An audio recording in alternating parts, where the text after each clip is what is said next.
معنا اسامه، فربما البدايه لم تكن بالشكل المطلوب بالنسبه لفريق نادي افريقيا على مستوى الدوري المحلي. الاكيد ان اللقب العربي سيعود في الفريق الى معاوده نفس الكره في العوده بروح جديده. كما كنت اقول اللي راهو بدايه الموسم، خاطر عندنا فريق جديد، عندنا 5 ولا 6 عناصر جدد في الفريق، تحب ولا تكره معناها لازم شويه وقت باش تصير الانتجراسيون.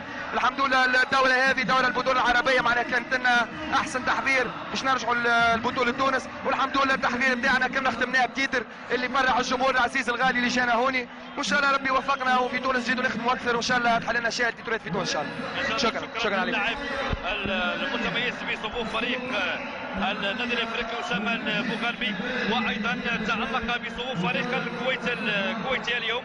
اللاعب عبد الله الخميس قدم اداء رائع جدا، كما قدم نفس الاداء الرائع فريق الكويتي طيله البطوله العربيه. اذا عبد الله الان وصول فريق الكويتي لمباراه النهائيه رغم الهزيمه، فربما يعد انجاز كبير للفريق ولكره اليد الكويتيه بشكل عام. اول شيء بسم الله الرحمن الرحيم، الفريق طبعا اعداده شهر لمده شهر، الحمد لله قدمنا اداء جيد بالبطوله كاول مشاركه للفريق الكويتي في البطوله، الحمد لله وصلنا الى النهائي.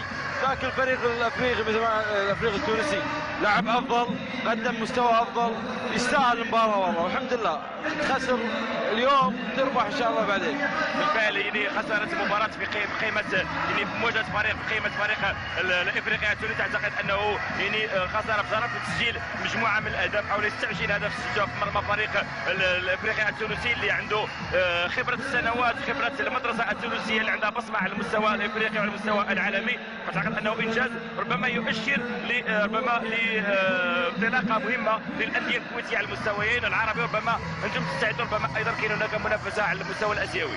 اي مثل ما شفت انا، مثل ما قلت لك، الفريق فريق شاب، فريق صغير، اعداده لمده شهر مع مدرب جديد كابتن سعيد، كابتن مدرب كبير، يعني ان شاء الله المستقبل قدام، جايين حق المستقبل. احنا هذه كاول مشاركه خارجيه للفريق، فريق الشاب، ان شاء الله نقدم افضل في البطولات القادمه. شكرا عبد الله الخميس، ونتابع الان حمل كاس البطوله بفائده فريق النادي الافريقي التونسي خالد خشخمان. هذه اللقطه التي ينتظرها الجميع بطبيعه الحال.